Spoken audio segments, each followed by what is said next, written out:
எல்லா தமிழ் மக்களுக்கும் என்னுடைய வணக்கம். ரொம்ப சிம்பிளாக இருக்கிற, ஹெல்த்தியாக இருக்கிற, டேஸ்டியாக இருக்கிற கஞ்சி லஞ்சுக்கு எப்படி ப்ரிப்பேர் பண்ணுறேன் அப்படின்னு தான் இன்றைக்கி நான் உங்களுக்கு கூட ஷேர் பண்ண போகிறது. நம்ம வீட்டில் இன்றைக்கி லஞ்சுக்கு இந்த கஞ்சி தான் ரெடி பண்ணி இருக்கிறது. இந்த கஞ்சி கூட மாங்காய் சம்மந்தி, பாசிப்பயர் பொரியல் அதுவும் ரெடி பண்ணியிருக்கு. எப்படி பண்ணலான்னு பார்த்துட்டு வரலாம். பச்சை அரிசியில் தான் நம்ம இந்த கஞ்சி ரெடி பண்ணி எடுக்கிறது. ஒரு கப் அளவுக்கு ப்ரௌன் பச்சரிசி நான் எடுத்திருக்கு. இதுதான் கொஞ்சம் ஹெல்த்தியாக இருக்கிறது. இது இல்லை அப்படின்னா வெள்ளை கலர் பச்சரிசி எடுத்துக்கோங்க. புழுங்கல் அரிசி, நம்ம சாப்பாடுக்கு எடுக்கிற புழுங்கல் அரிசி கிடையாது, அது வந்துட்டு இதுதான். நான் இப்போ எடுத்திருக்கிறது பச்சை அரிசி தான். உங்களுக்கு கன்ஃபியூஷன் ஆகி போகக்கூடாது, அதனால தான் ரெண்டுமே காமிச்சிருக்கிறது. பச்சை அரிசி நல்ல ஒரு டைம் கழுகி எடுத்துக்கலாம். ப்ரௌன் மட்டை அரிசியோட புழுங்கல் அரிசியாக இருந்தாலும் பச்சை அரிசியாக இருந்தாலும் கழுகி எடுக்கும்போது இதே மாதிரி ஒரு மில்கி ப்ரௌன் கலரில் தான் தண்ணி இருக்கும். அது ஒன்றும் ப்ராப்ளம் இல்லை.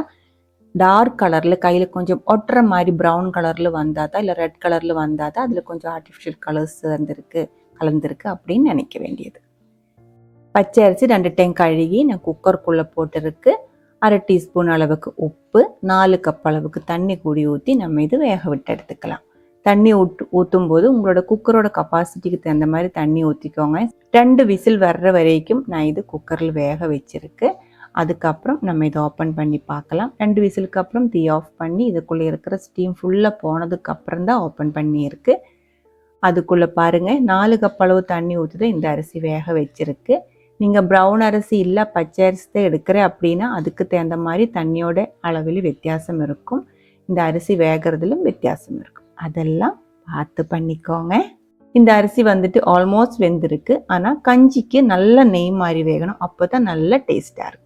தண்ணி ஃபுல்லாக வற்றினதுனால மறுபடியும் 2 கப் அளவு தண்ணி ஊற்றி நல்லா கலந்து விட்டதுக்கப்புறம் இதுக்குள்ளே 2-3 இன்க்ரீடியன்ஸ் கூட நம்ம சேர்க்க வேண்டியது இருக்குது. இடித்து தான் சேர்க்கணும். 5 to 6 சின்ன வெங்காயம், 1/2 டீஸ்பூன் அளவுக்கு சீரகம், 1 கப் அளவுக்கு துருவன தேங்காய், 3/4 கப்லேருந்து 1 கப் வரைக்கும் துருவன தேங்காய் இதே மாதிரி க்ரஷ் பண்ணி எடுத்துக்கோங்க. ரொம்ப அரையக்கூடாது, இடிச்சு எடுத்த மாதிரி தான் இருக்கணும்.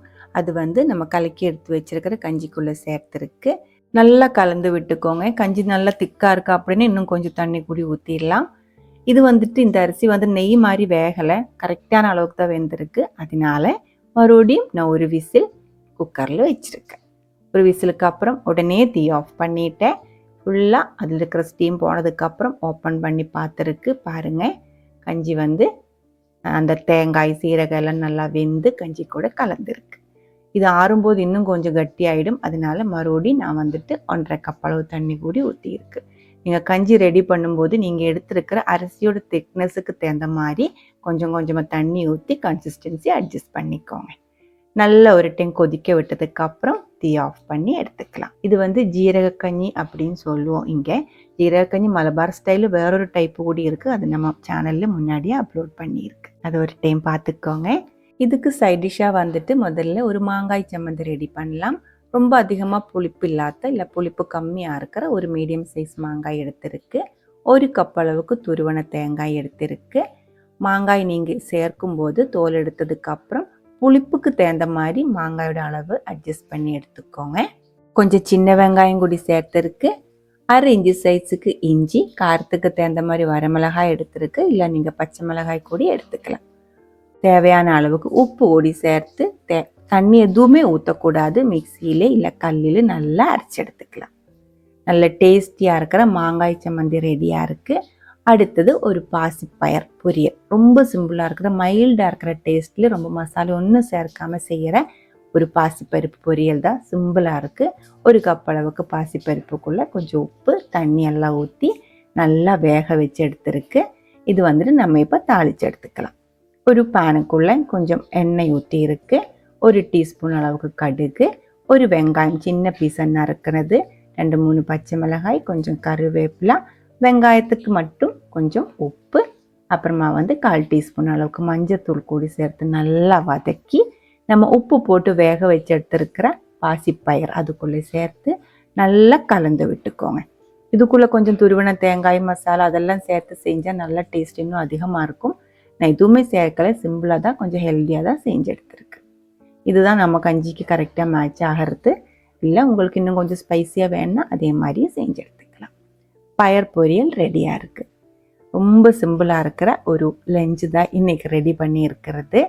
கஞ்சி, ஜீரக கஞ்சி, கூடவே மாங்காய் சம்மந்தி, நம்மளோட பொரியல், பாசிப்பயர் பொரியல். வேணால் மட்டும் கொஞ்சம் ஊறுகாய் கூடி எடுத்துக்கலாம். ஊறுகாய் வேணான்ட்டு இல்லை, நான் சும்மா ஒரு அழகுக்காக 2 பீஸ் கன்னி மாங்காய் கூடி வச்சுருக்கு. இது இப்போ நம்ம குடிக்கிற டைமில் இந்த ஊறுகாய் அது வேண்டியதில்லை, அது ஓரமாக வச்சுக்கலாம்.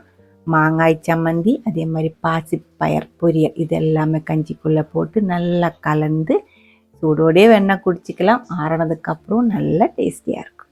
பிடிச்சிருந்தா கண்டிப்பாக ட்ரை பண்ணி பாருங்கள். அதுக்கப்புறம் உங்களோட கமெண்ட்ஸ் எல்லாம் சொல்லிடுங்க.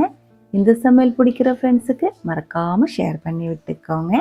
அடுத்த ஒரு வீடியோவில் நம்ம உடனே பார்க்கலாம்.